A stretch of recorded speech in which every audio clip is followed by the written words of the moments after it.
Hello everyone, welcome to my channel. आज के इस वीडियो में एक सफलता के कहानी के बारे में मैं बताऊंगी। आज के वीडियो में एपीजे अब्दुल कलाम के बारे में मैं बताना चाहती हूँ। चलो फिर आगे बढ़ते हैं। आगे बढ़ने से पहले सब्सक्राइब टू माय चैनल।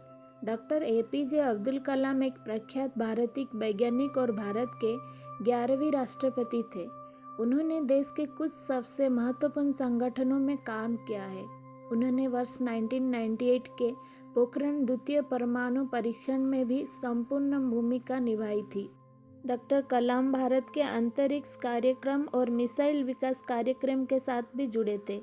इसी कारण उन्हें मिसाइल मैन भी कहा जाता है। वर्ष 2002 में कलाम भारत के राष्ट्रपति चुने गए और 5 वर्ष की अवधि की सेवा के बाद वो शिक्षण, लेखन और सार्वजनिक सेवा में लौट आए। उन्हें भारत के सर्वोच्च नागरिक सम्मान भारत रत्न सहित कई प्रतिष्ठित पुरस्कारों से सम्मानित किया गया। प्रारंभिक जीवन। अबुल बकीर जैनुल आबिदीन अब्दुल कलाम का जन्म 15 अक्टूबर 1931 को तमिलनाडु के रामेश्वरम में एक मुसलमान परिवार में हुआ। उनके पिता जैनुल आबिदीन एक नाविक थे और उनकी माता असियम्मा एक गृहिणी थी। उनके परिवार की आर्थिक स्थिति ठीक नहीं थे, इसीलिए उन्हें छोटी उम्र में ही काम करना पड़ा। अपने पिता की आर्थिक मदद के लिए बालक कलाम स्कूल के बाद समाचार पत्र वितरण का कार्य करते थे।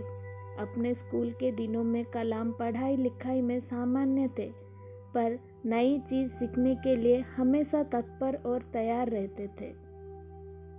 उनके अंदर सीखने की भूख थी और वो पढ़ाई पर घंटों ध्यान देते थे।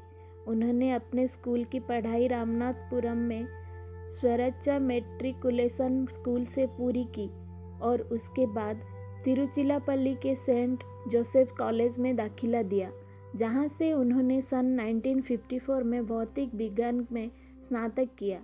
उसके बाद वर्ष 1955 में वो मद्रास चले गए, जहां से उन्होंने एरोस्पेस इंजीनियरिंग की शिक्षा ग्रहण की। वर्ष 1960 में कलाम ने मद्रास इंस्टीट्यूट ऑफ टेक्नोलॉजी से इंजीनियरिंग की पढ़ाई पूरी की। Career. Madras Institute of Technology से इंजीनियरिंग की पढ़ाई पूरी करने के बाद कलाम ने रक्षा अनुसंधान और विकास संगठन में वैज्ञानिक के तौर पर भर्ती हुए। कलाम ने अपने कैरियर की शुरुआत भारतीय सेना के लिए एक छोटे हेलीकॉप्टर का डिज़ाइन बनाकर रखा। DRDO में कलाम को उनके काम की संतुष्टि नहीं मिल रही थी। कलाम पंडित जवाहरलाल नेहरू द्वारा गठित Indian national committee of space research के सदस्य भी थे। इस दौरान उन्हें प्रसिद्ध अंतरिक्ष वैज्ञानिक विक्रम साराभाई के साथ कार्य करने का अवसर मिला। वर्ष 1969 में उनका स्थानांतरण भारतीय अंतरिक्ष अनुसंधान संगठन में हुआ। यहाँ वो भारत के स्टर्नलाइट लॉन्च व्हीकल परियोजना के निर्देशक के तौर पर नियुक्त किए गए थे। इसी परियोजना की सफलता के परिणाम स्वरूप भारत का प्रथम उपग्रह रोहिणी पृथ्वी की कक्षा में वर्ष 1980 में स्थापित किया गया। इसरो में शामिल होना कलाम के कैरियर का सबसे अहम मोड़ था और जब उन्होंने स्टर्नलाइट लॉन्च व्हीकल परियोजना पर कार्य आरंभ किया, तब उन्हें लगा जैसे वो वही कार्य कर रहे थे जिसमें उनका मन लगता था। 1963-64 के दौरान उन्होंने अमेरिका के अंतरिक्ष संगठन नासा की भी यात्रा की। परमाणु वैज्ञानिक राजा रमन्ना, जिनके देखरेख में भारत ने पहला परमाणु परीक्षण किया, ने उन्हें कलाम को वर्ष 1974 में पोखरण में परमाणु परीक्षण देखने के लिए भी बुलाया था।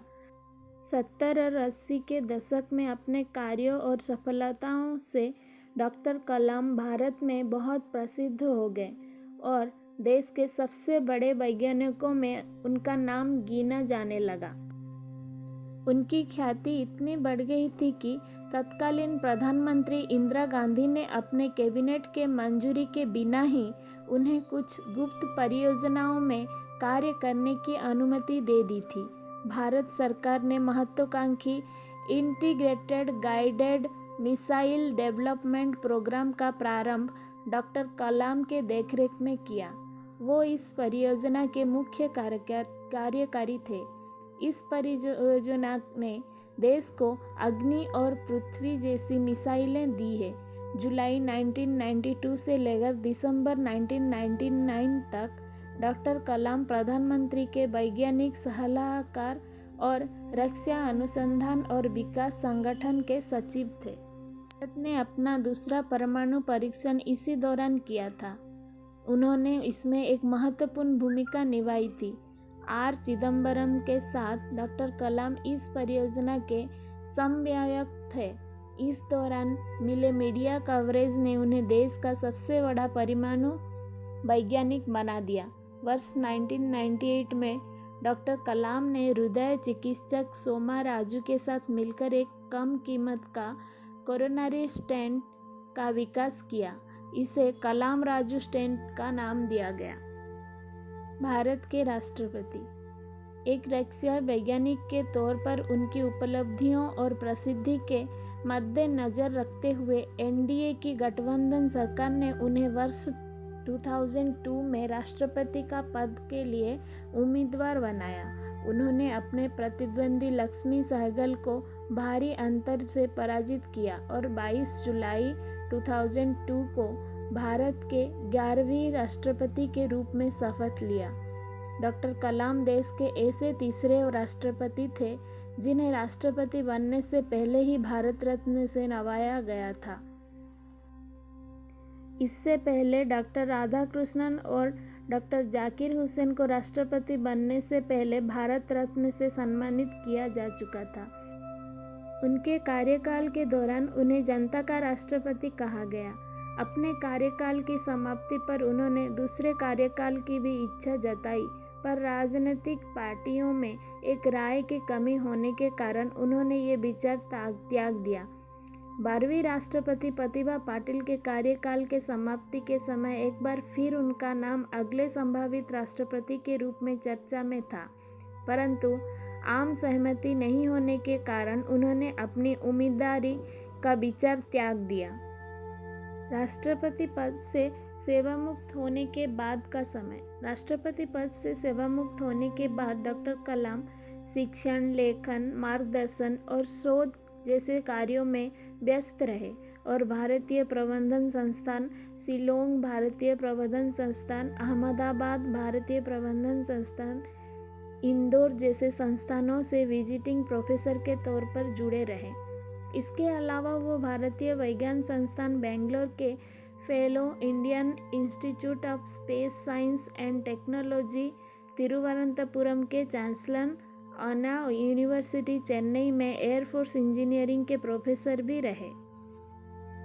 उन्होंने आईआईटी हैदराबाद, बनारस हिंदू यूनिवर्सिटी और अन्ना यूनिवर्सिटी में सूचना प्रौद्योगिकी भी पढ़ाया था।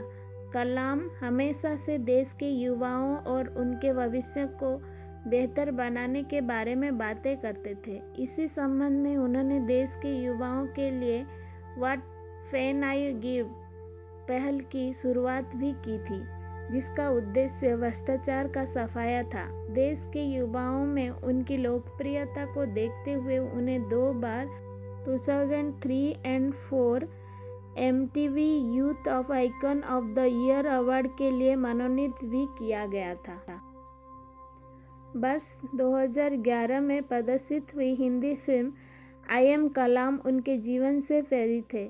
शिक्षण के अलावा डॉक्टर कलाम ने कई पुस्तकें भी लिखी है, जिनमें प्रमुख है India 2020, a vision of the new millennium, wings of fire, an autobiography, ignited minds, unleashing the power of within India, mission India, indomitable spirit आदि। पुरस्कार और सम्मान। देश और समाज के लिए किए गए उनके कार्यों के लिए डॉक्टर कलाम के अनेक पुस्तकों में सम्मानित किया गया। लगभग 40 विश्वविद्यालयों ने उन्हें मानद डायरेक्टर की उपाधि दी और भारत सरकार ने उन्हें पद्म भूषण, पद्म विभूषण और भारत के सबसे बड़े नागरिक सम्मान भारत रत्न से अलंकृत किया।